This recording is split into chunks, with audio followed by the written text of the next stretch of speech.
Hello students, आज की हमारी क्लास है। आज हम नया चैप्टर स्टार्ट करेंगे, chapter number 5, complex numbers and quadratic equation.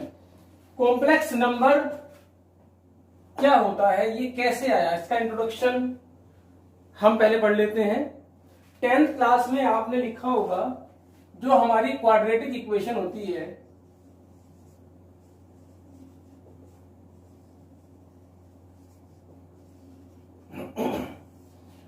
वो होती है ax² plus bx plus c equal to 0। जब आप इसे सोल्व करते थे तो आप एक क्वाड्रेटिक फॉर्मूला यूज करते थे, the formula, x equal to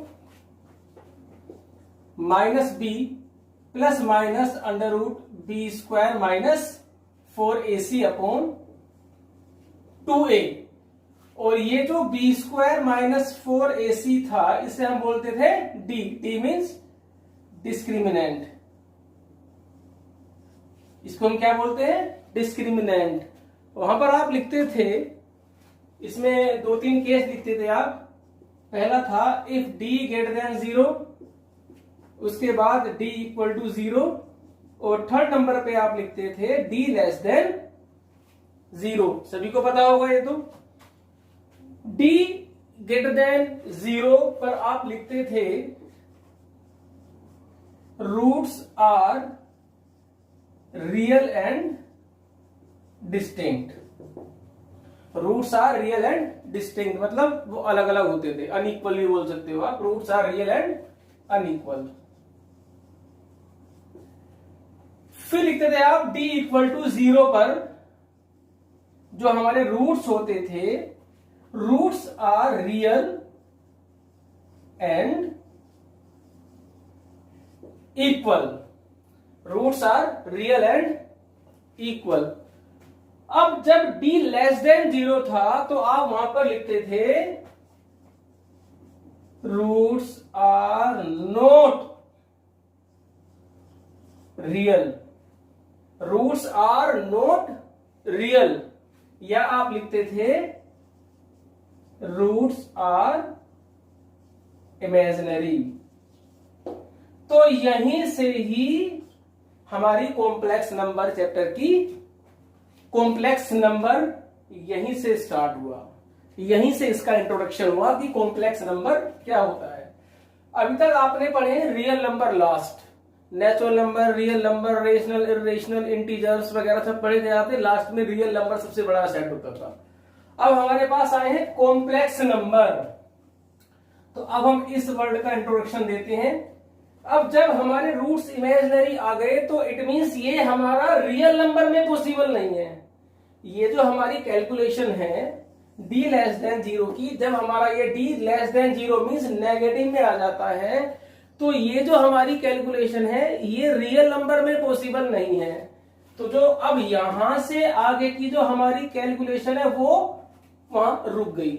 अब कैलकुलेशन जब हमारी आगे रुक गई तो उसको आगे बढ़ाने के लिए कॉम्प्लेक्स नंबर का इंट्रोडक्शन हुआ। अब आप देखिए, जैसे मान लीजिए एक मैं एग्जांपल देता हूं, x² प्लस 16 इक्वल टू 0।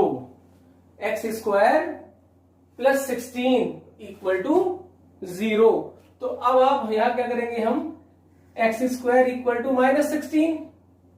अब x इक्वल टू क्या आएगा, plus minus under root minus 16, plus minus under root minus 16। अब वही रूट के अंदर नेगेटिव बन गया, जैसे d लेस देन 0।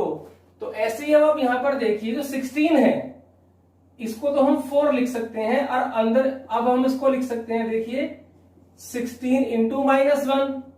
अब जो 16 है उसका तो प्लस माइनस 4 बाहर आ गया, ये 4 बाहर आ गया, अंदर क्या बचा, -1। और under root -1 is not real number, ये रियल नंबर नहीं होता है। और यही प्रॉब्लम खड़ी करता है हमारे सामने कैलकुलेशन में। जहां पर भी रूट के अंदर नेगेटिव आ गया, अंडर रूट के अंदर नेगेटिव आ गया, तो समझ लीजिए वो कॉम्प्लेक्स नंबर है। अब इसमें हमने क्या किया, इसमें एक वर्ड इंट्रोड्यूस किया हमने, आयोटा। आयोटा को हम आई से डिनोट करते हैं। तो ये जो रूट -1 है, हमारी कैलकुलेशन ना रुके उसके लिए उन्होंने क्या किया कि इसको एक नाम दे दिया आई। ये जो ग्रीक लैंग्वेज का वर्ड है आयोटा, इसे हमने इसे आई से डिनोट कर दिया। आई मींस आयोटा, ये इमेजिनरी रूट हो गई। तो अब यहां पर आप देखिए x is equal two plus minus 4i। तो अब जो हमारी कैलकुलेशन यहां रुक गई थी, अब वो हमारी आगे बढ़ सकती है। अब आप देखिए, जैसे मान लीजिए एक्स स्क्वायर इक्वल टू 16 है, तो x कितना आएगा, प्लस माइनस अंडर रूट 16 यानी कि प्लस माइनस 4। इसका मतलब ये हुआ कि अगर हम 4 और 4 की मल्टीप्लाई करेंगे तो 16 आएगा, और -4 और -4 की मल्टीप्लाई करोगे तो तब भी 16 ही आएगा। अब ऐसे ही इन्होंने यहां पर क्या किया, देखिए 4i और 4i की हम मल्टीप्लाई करते हैं, तो ये कितना बनेगा, 4 4 जा 16 i स्क्वायर, और i स्क्वायर की वैल्यू क्या आएगी यहां हमारी। हमने क्या किया, हमने यहां पर ये जो i है, i को इन्होंने क्या माना, अंडर रूट -1। तो इस अंडर रूट -1 को उन्होंने i नाम दे दिया। तो i स्क्वायर कितना आएगा, यहां से अगर हम i स्क्वायर करेंगे तो कितना आएगा, -1। तो अब हम यहां पर जो i स्क्वायर है इसकी वैल्यू कितनी है, -1, तो कितना आ गया, -16। ये -16 आ गया आपका, क्योंकि जब हम 4 4 की मल्टीप्लाई करेंगे 16 आएगा, -4 की मल्टीप्लाई करेंगे तो भी 16 ही आएगा, यही स्क्वायर रूट होता है। तो इसके स्क्वायर रूट आए 4i और -4i। 16 का जो स्क्वायर रूट है वो कितना है हमारा, 4i और -4i। It means 4i into 4i -16 आएगा, और -4i -16i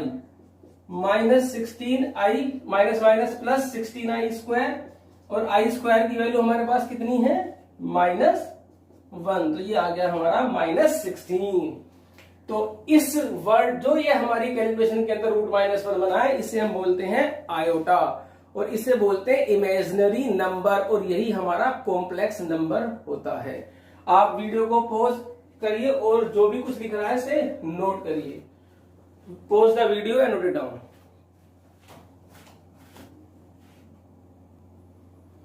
एक क्वेश्चन है, x square plus 1 equal to 0। Quadratic equation है, 10th क्लास की तरह हम इसे स्प्लिटिंग भी कर सकते हैं अगर पॉसिबल हो तो। और जब स्प्लिटिंग नहीं होती है तो हमारे पास एक जो विकल्प बचता है हमारे पास, वो डी फॉर्मूला या फिर इस जो परफेक्ट स्क्वायर हम बनाते थे।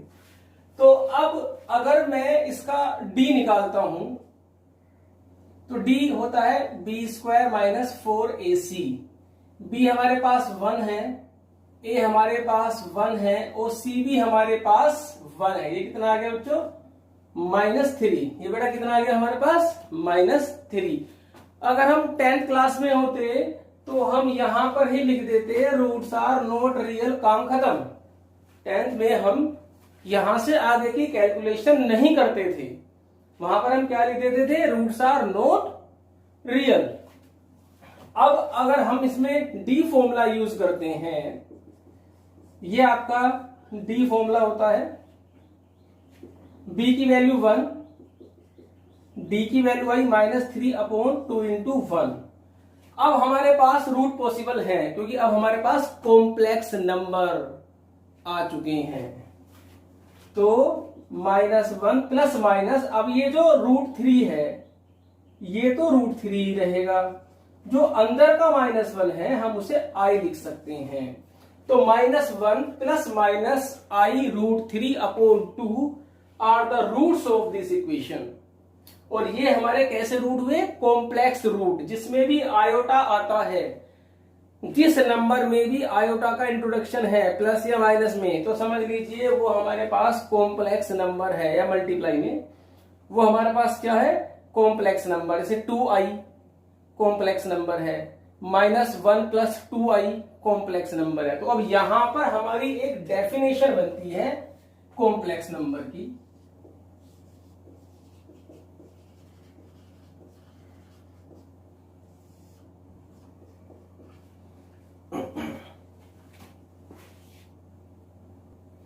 A number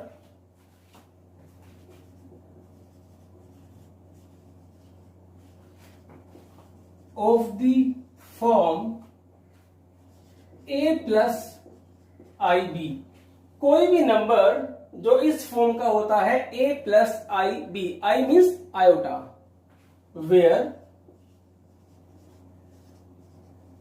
a and b are real number. ये जो a और b है ये रियल एंट्री होती है हमारी, is called a complex number.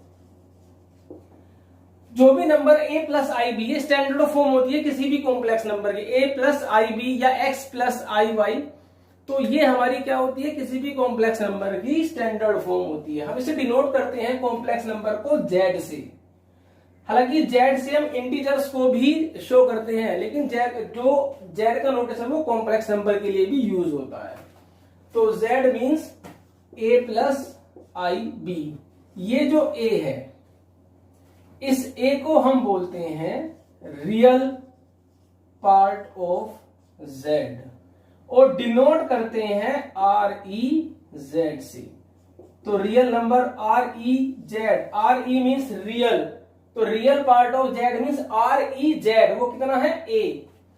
और ये जो b है, i का कोफिशिएंट, ये प्लस में भी हो सकता है और माइनस में भी हो सकता है। i का जो कोफिशिएंट होता है हम इसे बोलते हैं imaginary part of z, denote करते हैं आई एन जेड से।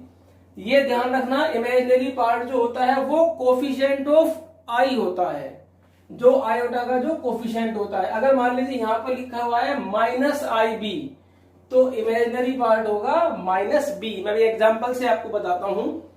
एक कॉम्प्लेक्स नंबर है -2 + 3i, तो इस भाई आयोटा आ गया तो कॉम्प्लेक्स नंबर तो है, 100% कॉम्प्लेक्स नंबर है अगर उसके अंदर आयोटा अटैच है। अब आप देखिए, now we have to find real and imaginary part of z। तो जो रियल पार्ट ऑफ z है वो कितना है -2, और जो imaginary part of complex number है वो हमारे पास है कितना, 3।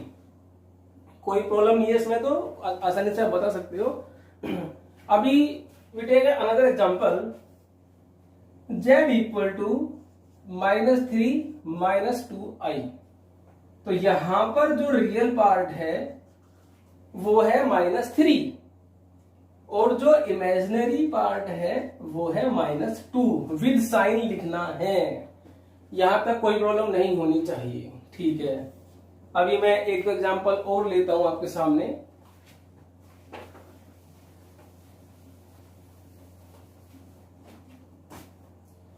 एक कॉम्प्लेक्स नंबर है z = -4i, z = -4i। अब -4i कैसे भाई, इसके अंदर तो जो हमारी स्टैंडर्ड फॉर्म होती है कॉम्प्लेक्स नंबर की वो होती है a प्लस आई बी। तो इसमें मैं इसे लिखूंगा 0 - 4i। सबसे पहले किसी भी कॉम्प्लेक्स नंबर को इस फॉर्म में कन्वर्ट कर लो, इस फॉर्म में ही कन्वर्ट करना पड़ेगा। स्टैंडर्ड फॉर्म है ये, इसकी जनरल फॉर्म।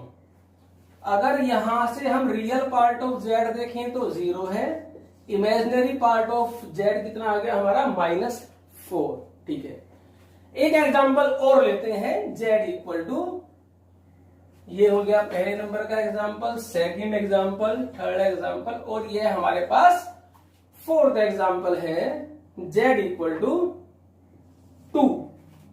अब आप कहोगे ये तो कॉम्प्लेक्स नंबर हो ही नहीं सकता क्योंकि इसमें तो आयोटा ही नहीं है। सही बात है, मैंने आपको बताया था कॉम्प्लेक्स नंबर कौन होगा, जिसके कोफिशिएंट में i होगा। अब इसमें i है नहीं तो ये तो कॉम्प्लेक्स नंबर हो ही नहीं सकता, लेकिन ये कॉम्प्लेक्स नंबर है। मैं यहां पर लिख सकता हूं 0i। 0i का मतलब मीन्स क्या हुआ, 0, और 2 + 0 क्या आएगा, 2। तो इसका मतलब क्या हुआ, रियल पार्ट तो 2 हो गया, इमेजिनरी पार्ट हो गया 0। तो यहां से तो एक प्रॉब्लम खड़ी हो जाती है, ऐसे तो हम सभी रियल नंबर को कॉम्प्लेक्स नंबर बना सकते हैं। यस, बिल्कुल बना सकते हो आप। All real numbers are complex number. सभी रियल नंबर कॉम्प्लेक्स नंबर होते हैं। कैसे भाई, आप किसी भी रियल नंबर में 0i लगा दीजिए, वो कॉम्प्लेक्स नंबर बन जाएगा। मान लीजिए हमारे पास एक नंबर है 7 है, लो बना दिया मैंने इसका कॉम्प्लेक्स नंबर। ये -6 रियल नंबर था हमारे पास, लो हमने बना दिया इसका complex number. It means all real number are complex number, but all complex number are not real. क्योंकि ये कॉम्प्लेक्स नंबर है, ये रियल भी है, लेकिन ये कॉम्प्लेक्स नंबर है, ये रियल नहीं है, क्योंकि इसमें आई आ गया और इसमें हम आई हटा सकते हैं। तो all real number are complex number, but all complex number are not real. Now pause the video and note it down.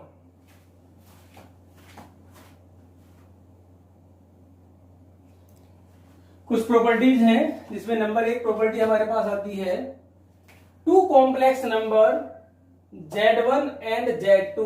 Z1 है हमारे पास A प्लस IB और Z2 है हमारे पास C plus ID are equal if A equal to C and B equal to D। तो दो complex number equal कब होते हैं? जब उनके जो रियल पार्ट और इमेजिनरी पार्ट आपस में इक्वल होते हैं। तो रियल पार्ट तो रियल पार्ट के इक्वल होगा और इमेजिनरी पार्ट के इक्वल होगा। Are equal if A equal to C and B equal to D। एक क्वेश्चन लिया मैंने इसी के ऊपर, ये दो कॉम्प्लेक्स नंबर है। ये कॉम्प्लेक्स नंबर क्यों है? क्योंकि इसके अंदर I आ रहा है हमारे पास। I नहीं भी आएगा तो भी कॉम्प्लेक्स नंबर होता है, 0 प्लस I हम लगा सकते हैं। ये इक्वल है तो फाइंड x एंड y। तो दो कॉम्प्लेक्स नंबर आपस में इक्वल दिए हुए हैं, तो हम क्या कर सकते हैं इनकी on comparing real and imaginary part. तो रियल पार्ट है 4x, तो x हमारे पास आ गया 3/4 और जो इमेजिनरी पार्ट है हमारे पास -6। अब यहां पर आप x की वैल्यू डाल दीजिए 3/4, तो y is equal to 9/4 plus 6, 9 ये 24 हो गया, ये आ गया तुम्हारे पास 33/4। नेक्स्ट प्रॉपर्टी लेते हैं, pause the video and note it down.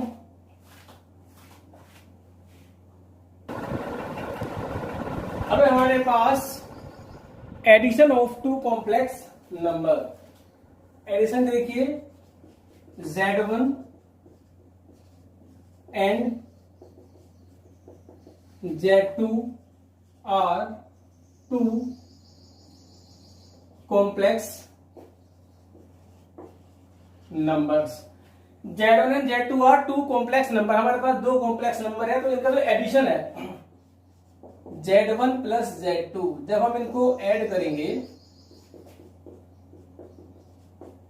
तो रियल पार्ट में ऐड होगा और I कॉमन लेकर के इमेजिनरी पार्ट में ऐड होगा। फॉर एग्जांपल आप देखिए, Z1 हमारे पास है 2 प्लस 3i और Z2 हमारे पास है -3 - 2i। तो हमें इन दोनों को प्लस करना है, 2 प्लस 3i -1 - 2i। तो सीधा प्लस कर सकते हो आप सिंपल एल्जेब्रिकली। 2 में से 1 माइनस करेंगे तो 1 और -3i और -2i ये आएगा +i। ये हमारे पास sum of two complex number addition. Number 2 है हमारे पास difference of two complex number. Language यही है, बस यहां पर माइनस आ जाएगा। Z1 तो हमारे पास है 2 प्लस 3i और Z2 हमारे पास है -1 - 2i। हमें इनको डिफरेंस करना है, माइनस करना है। तो 2 plus 3i - 2i plus 1 plus 2i, ये हो गया 3 प्लस 5i। 2 और 1 3। रियल पार्ट में सोल्व होगा और इमेजिनरी पार्ट में सोल्व होगा। तो अभी हमने एक बात नोट की है कि सम ऑफ टू कॉम्प्लेक्स नंबर को हमने प्लस किया तो आंसर क्या आया? कॉम्प्लेक्स नंबर ही आया, आयोटा आया। Difference of two complex number हम करते हैं, तो difference of two complex number भी क्या आया आंसर, कॉम्प्लेक्स नंबर है। इसे बोलते हैं क्लोजर प्रॉपर्टी। अभी मैं लिखवाऊंगा क्लोजर प्रॉपर्टी। नंबर 3 है हमारे पास multiplication of two complex number. Simple multiply भी इजीली ऐसे ही करेंगे। अब आप देखिए, मैं इन्हीं की मल्टीप्लाई करके दिखाता हूं आपको, Z1 इंटू Z2।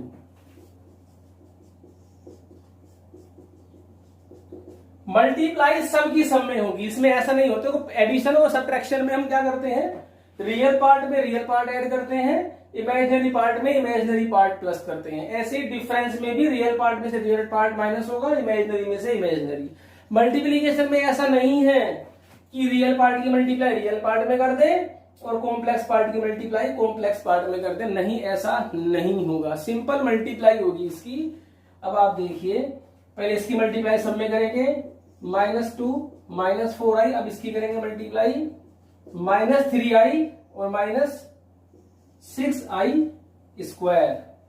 आई मैंने नोट में लिखवाया था कि i की वैल्यू कितनी होती है, -1, और i स्क्वायर की वैल्यू कितनी होती है हमारे पास, -1। अभी हम इनके डिफरेंट डिफरेंट पावर्स को भी सोल्व करना सीखेंगे, फिलहाल हम प्रॉपर्टीज लेके चल रहे हैं यार। तो अब आप देखिए, चलो अभी लिख देते हैं इसे। अब ये आई स्क्वायर के प्लेस पे जब मैं -1 लिखूंगा तो ये माइनस माइनस क्या हो जाएगा हमारे पास, प्लस, ठीक। तो ये हो गया +6। अब रियल पार्ट में रियल पार्ट, क्योंकि अब मल्टीप्लाई खत्म हो चुकी है, मल्टीप्लाई खत्म हो चुकी है, प्लस माइनस के साइन हमारे आ चुके हैं, तो प्लस माइनस होगा रियल पार्ट में रियल और इमेजिनरी पार्ट में इमेजिनरी। ये हुआ हमारे पास 4 - 7i -2 + 6 4 -4i -3i -7i। Video को पॉज करें और नोट करिए।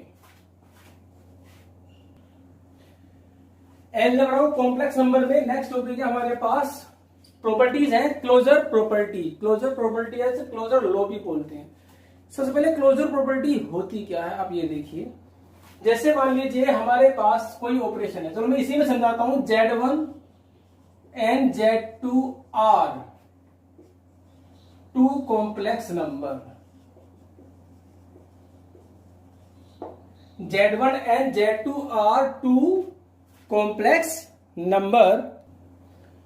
तो Z1 Z2 हमारे पास से 2 कॉम्प्लेक्स नंबर है, तो Z1 + Z2 is also a complex number. मैं प्लस एडिशन और मल्टीप्लीकेशन की जो दोनों की प्रॉपर्टीज है, मैं एक में ही आपको शो करके दिखाता हूं। Number 2, Z1 × Z2 is also a complex number. और इसमें ऑपरेशन क्या है हमारे पास, प्लस, और इसमें ऑपरेशन क्या है हमारे पास, मल्टीप्लीकेशन। देखिए, जो एडिशन रूल है हमारा कॉम्प्लेक्स नंबर में, वो क्लोजर होता है। क्लोजर का मतलब ये होता है कि जिस सेट से आपने एलिमेंट उठाए हैं, ऑपरेशन अप्लाई करने के बाद जो आंसर आएगा वो भी उसी सेट के अंदर से होना चाहिए।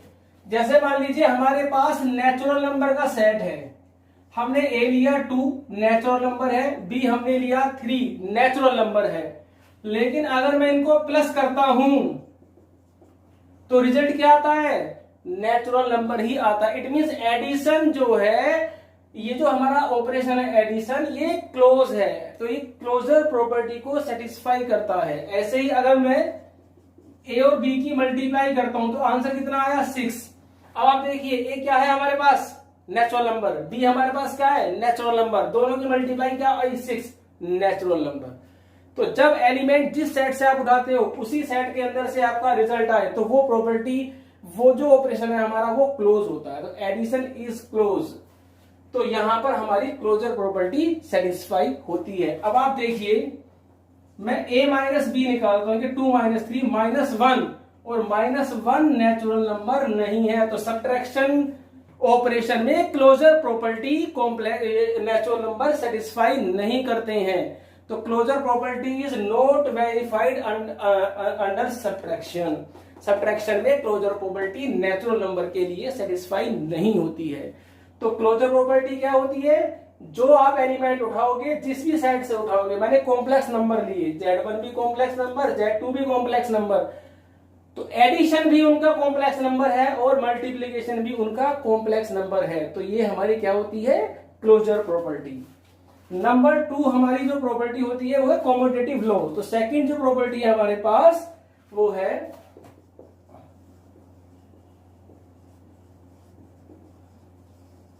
Commutative law. अब ये कॉम्यूटेटिव लॉ क्या होता है? Z1 and Z2 are two complex number. अब जो इनका एडिशन है, देखो Z1 में Z2 को प्लस कर लो या Z2 में Z1 को प्लस कर लो, मींस आगे पीछे कैसे भी आप इसको ऐड कर सकते हैं, चाहे तो Z1 प्लस Z2 निकालें, चाहे Z2 प्लस Z1 निकालें, इक्वल आएगा। इसे बोलते हैं कॉम्यूटेटिव लॉ। जब हम एलिमेंट्स को ऑर्डर चेंज करने के बाद भी रिजल्ट सेम आता है। जैसे मान लीजिए सॉरी ये नेचुरल नंबर था, नेचुरल नंबर के लिए अब हम देखते हैं, जैसे 2 प्लस 3 कितना आया? 5, और 3 प्लस 2 कितना आया हमारे पास? 5। तो एडिशन जो है हमारे पास कॉम्यूटेटिव होता है नेचुरल नंबर के लिए। तो ये जो है हमारे पास, ऐसे ही मल्टीप्लीकेशन में Z1 में Z2 की मल्टीप्लाई कर लीजिए या Z2 में Z1 की मल्टीप्लाई कर लीजिए, रिजल्ट हमारा इक्वल आएगा। किसी को भी बदल सकते हो। क्या नाम है इस प्रॉपर्टी का? Commutative law. ठीक। नंबर 3 पे हमारा आता है एसोसिएटिव लॉ। एसोसिएटिव लॉ के लिए हमें कम से कम 3 एलिमेंट चाहिए। Z1 Z2 Z3 are complex number. Z1 Z2 Z3 are complex number. तो अब आप देखिए Z1 plus Z2 plus Z3, चाहे तो आप शुरू के 2 कॉम्प्लेक्स नंबर को प्लस कर लो, जो रिजल्ट आएगा उसमें थर्ड वाला प्लस कर लो, या आप आखिर के जो 2 कॉम्प्लेक्स नंबर है इनको प्लस करके बाद में आप उसमें फर्स्ट वाला प्लस कर लो, रिजल्ट सेम आएगा। इसे बोलते हैं एसोसिएटिव लॉ। मींस ब्रैकेट को आप कहीं पर भी ले जा सकते हो। ये ब्रैकेट उठा के इन 2 पे ले जाओ, या ये ब्रैकेट उठाकर इन 2 पे करके इससे बाहर निकाल लीजिए। तो आगे पीछे अगर आप इंटरचेंज करते हो, प्लस करते हो, तो कोई प्रॉब्लम नहीं है। ऐसे ही मल्टीप्लाई में चाहे तो इन 2 की मल्टीप्लाई पहले करके थर्ड वाले की कर लो, या पहले लास्ट के 2 की मल्टीप्लाई कर लो, उसके बाद फर्स्ट की मल्टीप्लाई कर लो, सेम आएगा, या फर्स्ट थर्ड की करके सेकंड ही कर लो, कोई प्रॉब्लम नहीं है। तो pause the video and note it down. Next topic है हमारे पास डिस्ट्रीब्यूटिव लॉ। डिस्ट्रीब्यूटिव लॉ क्या होता है? अब आप देखिए Z1 Z2 Z3 are 3 are complex number.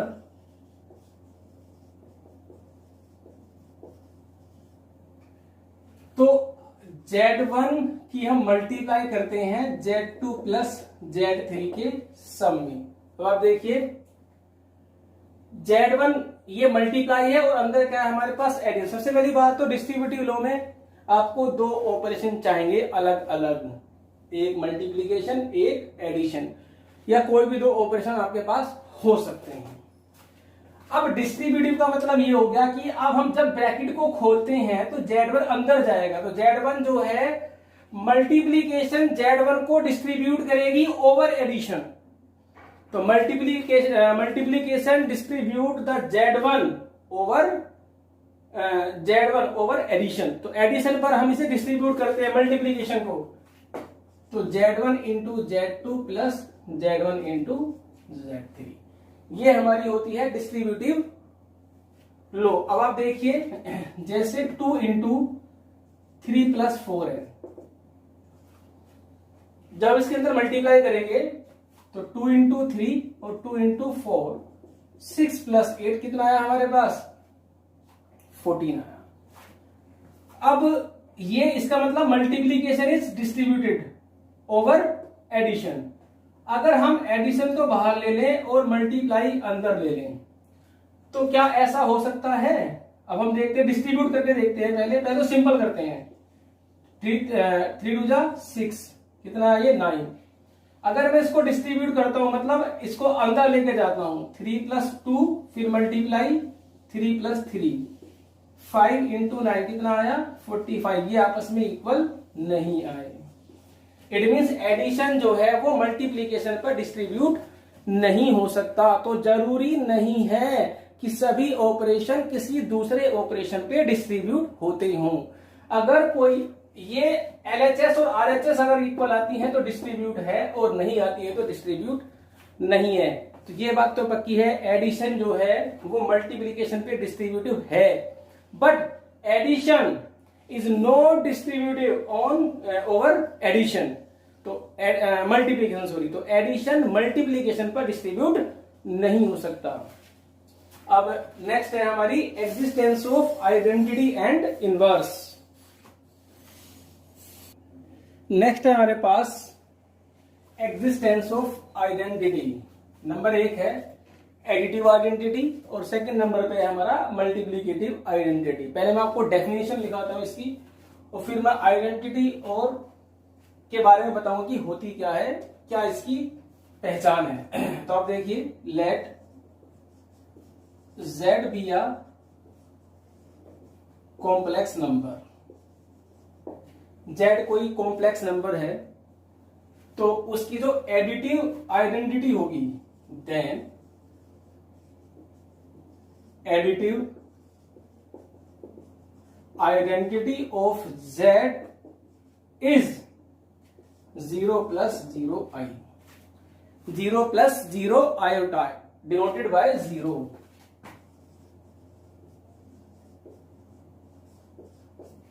तो जो एडिटिव आइडेंटिटी होती है ना हमारी, वो क्या है? 0 प्लस 0 i, और इसको हम 0 भी बोल सकते हैं। तो सबसे पहले आइडेंटिटी होती क्या है, अब इसके बारे में मैं आपको बताऊं। सबसे पहली बात, जो आइडेंटिटी होती है हमारे पास, नंबर 1, ये हमेशा देखिए, आइडेंटिटी हर चैप्टर में मिलती है आपको, हर सेट की अपनी आइडेंटिटी होती है। और आइडेंटिटी का मतलब होता है, सबसे पहली बात, उसमें ऑपरेशन कौन सा है? एडिशन। तो आइडेंटिटी जो है इज ऑलवेज यूनिक। आइडेंटिटी हमेशा यूनिक होती है। एडिशन जब ऑपरेशन रहेगा तो कॉम्प्लेक्स नंबर की आइडेंटिटी यही रहेगी। और आइडेंटिटी की पहचान ये है कि जिस भी सेट पर आप, जरूरी नहीं है कि कॉम्प्लेक्स नंबर पे हम आइडेंटिटी देखते हैं, किसी भी सेट पर अगर आप आइडेंटिटी देखते हो तो उसकी सबसे बड़ी प्रॉपर्टी ये होती है कि मान लीजिए आपका है सेट कॉम्प्लेक्स नंबर, तो आप कोई भी कॉम्प्लेक्स नंबर उठाइए, Z लिया मैंने पहले, ऑपरेशन जो है एडिशन, तो आप एडिशन लगाइए, उसके बाद आइडेंटिटी ऑपरेट होगी। यहां पर ऑपरेशन प्लस है तो प्लस बनाइए, माइनस है तो माइनस बनाइए, मल्टीप्लाई है तो मल्टीप्लाई बनाइए, या जो भी ऑपरेशन है हमारे पास वो आप ऑपरेशन बनाइए। हमने पढ़े हैं plus minus multiply divide 4 operation, बहुत सारे होते हैं। जब आप 12th क्लास में आएंगे तब आप देखेंगे कौन कौन से ऑपरेशन होते हैं हमारे पास, वो कंप्यूटर की लैंग्वेज में यूज होते हैं। किसी भी नंबर में, वो नंबर जो भी आप सेट पे लगा रहे हो, प्लस, क्योंकि एडिशन है, आइडेंटिटी, तो हमेशा रिजल्ट वही ऑपरेशन आना चाहिए, वही ऑपरेशन हमेशा आएगा। सॉरी, ऑपरेशन नहीं, वही एलिमेंट हमेशा वापस आएगा। थोड़ी बहुत बोलने में मिस्टेक हो जाती है। एक्चुअली में क्या है कि हमें कम समय में ज्यादा से ज्यादा देना होता है, तो छोटी मोटी गलतियां कहीं हो जाती है तो उसे इग्नोर कर दिया करो और उसे ठीक कर लेना। क्योंकि हमें क्या है कि 40 मिनट की क्लास के अंदर 40 से 50 मिनट की क्लास होती है, और हमें मैक्सिमम से मैक्सिमम हमें उसी टाइम पीरियड के अंदर एक्सप्लेन करना होता है उस चैप्टर को, जितना ज्यादा से ज्यादा हो जाए। तो छोटी मोटी गलतियां हो बोलने में या लिखने में, तो उससे आप उसे इग्नोर कर दिया करो, उसे आप अपने आप ही नोट कर सकते हैं। जैसे अब आप देखिए 2+3i में मैं ऐड कर रहा हूं 0+0i आइडेंटिटी। देखिए 2 में 2+ करेंगे तो 2 आएगा, 3i में 0+ करेंगे तो 3i ही आएगा। तो ये होती है हमारी आइडेंटिटी की पहचान। अब आप यहां आइए, मल्टीप्लीकेशन में आइए। Let z be a complex number, let z be a complex number, then multiplicative identity of z is, multiplicative identity जो होती है ना वो 1+0i मीन्स डिनोटेड बाय 1। मैंने आपको बताया था यहां पर दो नोट थे, आइडेंटिटी यूनिक होती है तो जब एडिशन होगा तो आइडेंटिटी 0 होगी, लेकिन जब भी मल्टीप्लाई होगा तो आइडेंटिटी क्या होगी 1। तो मल्टीप्लीकेशन में आइडेंटिटी हमेशा 1 होती है। ये फिर नंबर 1 आइडेंटिटी ऑलवेज यूनिक, तो यहां पर भी यूनिक होती है। नंबर 2 आइडेंटिटी का रूल क्या है कि ऑपरेशन लेंगे, वो एलिमेंट लेंगे हम जिस भी सेट पर आप आइडेंटिटी डिफाइन कर रहे हो, ऑपरेशन लोगे, मल्टीप्लीकेटिव निकाल रहे हो तो मल्टीप्लाई, उसके बाद यहां पर आइडेंटिटी लिखोगे आप और रिजल्ट क्या आना चाहिए z। तो यहां पर आइडेंटिटी क्या है 1, तो 2+3i इंटू 1 मतलब 1+0i कितना आएगा 2+3i। तो ये होती है हमारी आइडेंटिटी। तो मैंने क्या बात बताई, आइडेंटिटी यूनिक होती है, एक ऑपरेशन की एक ही आइडेंटिटी होगी। अगर एडिशन है तो जो आइडेंटिटी 0 है तो हमेशा 0 ही रहेगी, और मल्टीप्लीकेशन में आइडेंटिटी हमेशा 1 रहेगी। या किसी भी ऑपरेशन में इनसे अलग भी कोई ऑपरेशन अगर होंगे तो आइडेंटिटी हमेशा यूनिक होगी, पहचान है वो। वीडियो को पॉज करके नोट करिए। नेक्स्ट टॉपिक है हमारे पास existence of inverse, additive inverse, multiplicative inverse. पहले डेफिनेट इनवर्स के बारे में, फिर इनवर्स की प्रॉपर्टीज क्या होती है फिर वो देखते हैं। ये ध्यान रखना आप जरा। Number 1, let z be a complex number। तो जो एडिटिव इनवर्स होता है of z is -z। z का एडिटिव जो इनवर्स होता है -z होता है।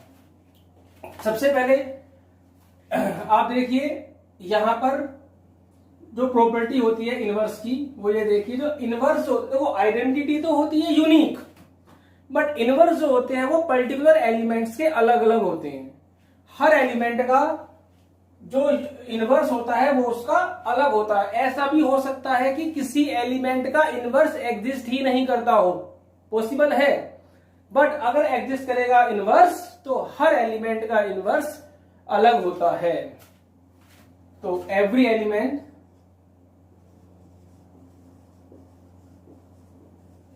has its own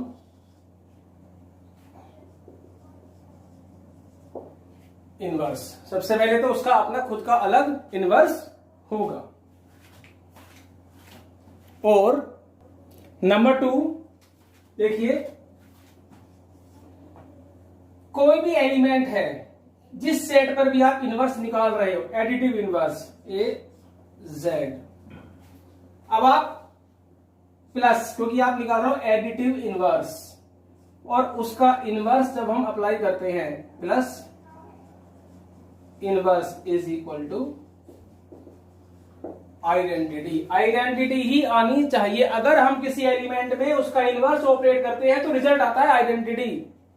और आइडेंटिटी एडिशन में हमने पहले ही बताई थी ये हमेशा 0 होती है।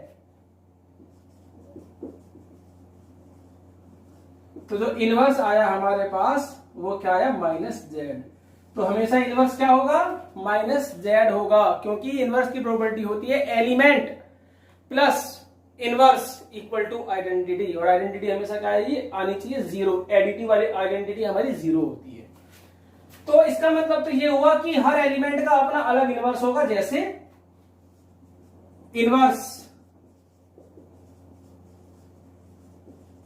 z is equal to 2 plus -3i इसका इनवर्स होगा -2 + 3i, माइनस जेड होगा ना, तो -2 + 3i इसका इनवर्स होगा। अब आइए मल्टीप्लीकेटिव इनवर्स पर आ जाइए जरा यहां पर। Let z equal to a number, तो इनवर्स ऑफ z जो होता है वो होता है 1/z। और यहां पर ये ध्यान रखना, रियल पार्ट और इमेजिनरी पार्ट दोनों में से कोई भी, मतलब ये 0 नहीं हो सकते, क्योंकि अगर वो 0 हो गए दोनों तो ये बन जाएगा 1/0, और 1/0 क्या होता है, नॉट डिफाइंड। तो रियल और इमेजिनरी पार्ट दोनों 0 नहीं हो सकते, कोई एक हो सकता है। फिर वही वाली बात, इनवर्स सबके अलग अलग होते हैं, हर एलिमेंट का अपना इनवर्स होता है, हर एलिमेंट का अपना खुद का इनवर्स होता है, बट आइडेंटिटी हमेशा यूनिक होती है। तो मैंने बताया था आपको, एलिमेंट मल्टीप्लीकेशन है तो मल्टीप्लाई इनवर्स। हमने बताया था एलिमेंट में अगर उसका इनवर्स ऑपरेट करोगे, उस ऑपरेशन के अकॉर्डिंग जो आप ले रहे हो आइडेंटिटी आनी चाहिए। एलिमेंट ऑपरेशन मल्टीप्लाई, उसका inverse is equal to identity. Identity क्या होती है हमारे पास, 1। तो जो इनवर्स आया हमारे पास वो कितना आया, 1/z। अब आप एक क्वेश्चन देखिए, find multiplicative inverse of 2 + 3i। 2 + 3i का मुझे इनवर्स निकालना है, तो वो इनवर्स क्या आएगा इसका, इनवर्स आएगा इसका 1/2 + 3i। ये बात का ध्यान रखना है, इनवर्स भी एक कॉम्प्लेक्स नंबर होता है, कॉम्प्लेक्स नंबर की स्टैंडर्ड फॉर्म होती है a + ib। It means denominator में i नहीं होना चाहिए। तो यहां पर डिनोमिनेटर में i आ रहा है, तो i हटाने का एक ही काम होता है, कॉन्जुगेट से मल्टीप्लाई कर दो। अगर डिनोमिनेटर में से i हटाना है तो कॉन्जुगेट से मल्टीप्लाई कर दीजिए। 2 - 3 नीचे बनेगा a + b, a - b, a² - b²। ये बना तुम्हारा, ये बनेगा 4 - 9i², और i² की वैल्यू कितनी होती है, -1। अभी वीडियो में बताया i² क्या होता है, -1। तो ये आ गया 1/13। तो ये आपका इनवर्स हो गया इस कॉम्प्लेक्स नंबर का।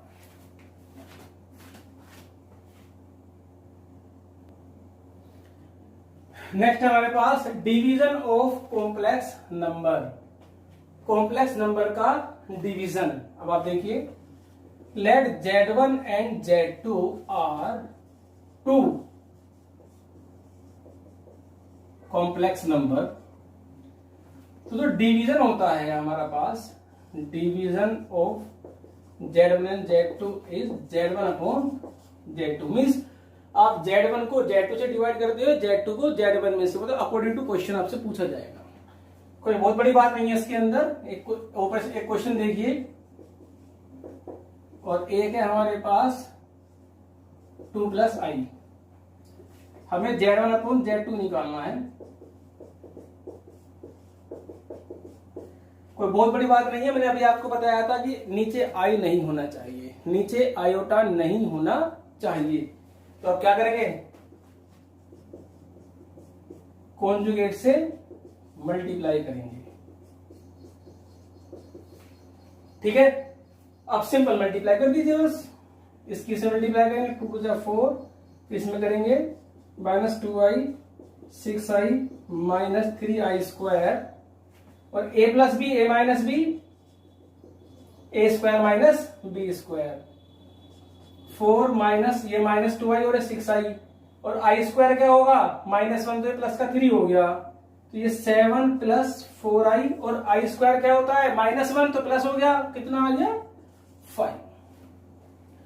अब इसका एक लास्ट टॉपिक रह गया हमारा आज का, और उसके बाद हम जो अगली क्लास में इसकी एक्सरसाइज करेंगे, जो बेसिक्स होते हैं लगभग मैं यहाँ इसी वीडियो में खत्म करने की कोशिश करूंगा। अब आप देखिए नेक्स्ट, ये स्क्वायर रूट की एक प्रॉपर्टी होती है हमारे पास। अगर हमारे पास ये होता है कि √a × √b is equal to √ab, सभी को पता है कि यही होता है अगर पावर सेम हो तो, √a × √b is equal to √ab। But complex number के केस में कुछ चेंजेस हो सकते हैं। तो मैंने 3 केस बनाए, एक में मैंने दोनों को पॉजिटिव लिया है, एक में एक को नेगेटिव एक को पॉजिटिव। आप नेगेटिव पॉजिटिव किसी को भी बदल सकते हो, चाहे इसे नेगेटिव ले लो चाहे इसे पॉजिटिव हो, एक ही बात होती है। और एक हुआ हमने दोनों को नेगेटिव लिया। अब देखते हैं, ये हमने लिया दोनों पॉजिटिव, तो मैंने ए भी ले लिया 3 और बी मैंने ले लिया 5। अब मैं एलएचएस निकालता हूं। एलएचएस है हमारे पास √a इंटू √b, तो √3 इंटू √5। अगर हम इस रूल को सीधा अप्लाई करते हैं तो कितना आएगा, ये √5, ठीक है। और ये भी हमारे पास √a भी निकालेंगे तो वो भी हमारे पास यही आएगा। अब हम सेकंड केस लेके चलते हैं। ए हमने लिया -3 और बी हमने लिया 5।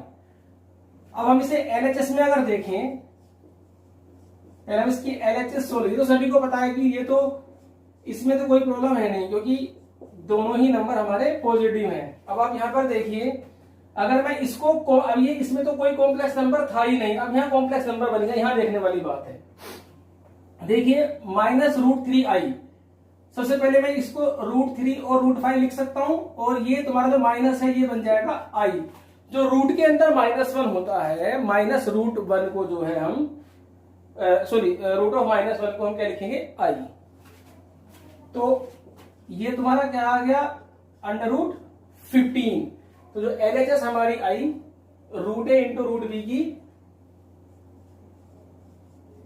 ये है। अब मैं इसको आरएचएस में डालता हूं, वो क्या है हमारे पास, ए बी। तो -3 इंटू 5 -15, जो माइनस है रूट के अंदर वो हम आई बना देंगे। तो यहां पर भी एलएचएस आरएचएस हमारी इक्वल आ गई। अब आखिरी केस है हमारे पास a -3 और b हमने ले लिया -5। अब हम लिखते हैं √a और √b की वैल्यू निकालते हैं। ये क्या हो जाएगा, i√3 और ये क्या हो जाएगा, i√5। i² √15, ये आ गया -√15, क्योंकि i² की वैल्यू क्या होती है, -1। अब RHS है √ab, मतलब -3 इंटू -5, ये आ गया हमारा 15। तो यहां पर √a और √b √ab के इक्वल नहीं आए। इट मीन्स ये जो प्रॉपर्टी होती है वो दोनों नेगेटिव नंबर के लिए होल्ड नहीं है, सेटिस्फाई नहीं होगी if both number are negative. Video को पॉज करके आप इसे नोट करिए। यहां पर आपको समझ में आ गया होगा ना प्रॉपर्टी के बारे में। तो दोनों पॉजिटिव तब भी सेटिस्फाई होती है, एक नेगेटिव एक पॉजिटिव तब भी सेटिस्फाई। बट अगर दोनों नेगेटिव होते हैं तो ये प्रॉपर्टी सेटिस्फाई नहीं होती है कॉम्प्लेक्स नंबर के केस में। लास्ट है हमारे पास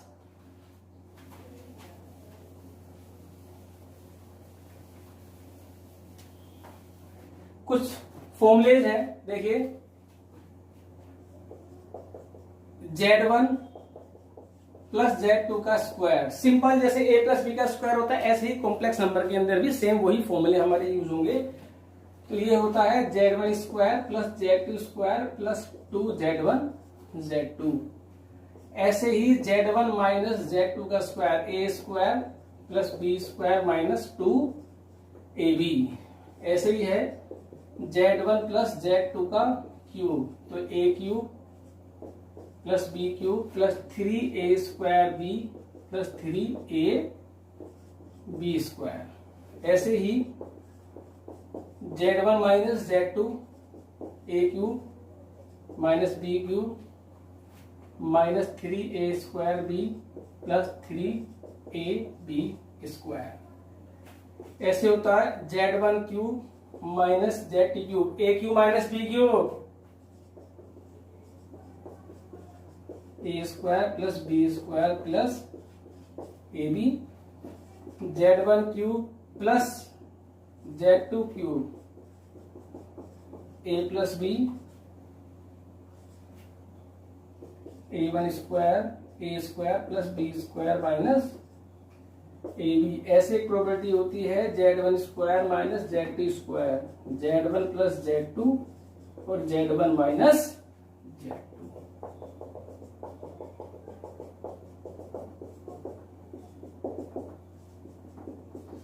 एक तो कोई फॉर्मूला रह गया होगा तो आपसे लिख लेना। तो आज की क्लास में हमारा इतना ही चलेगा। अब नेक्स्ट क्लास आएगी उसमें हम इसकी एक्सरसाइज स्टार्ट करेंगे 5.1। तो आज के लिए इतना ही है, नोट कर लीजिए।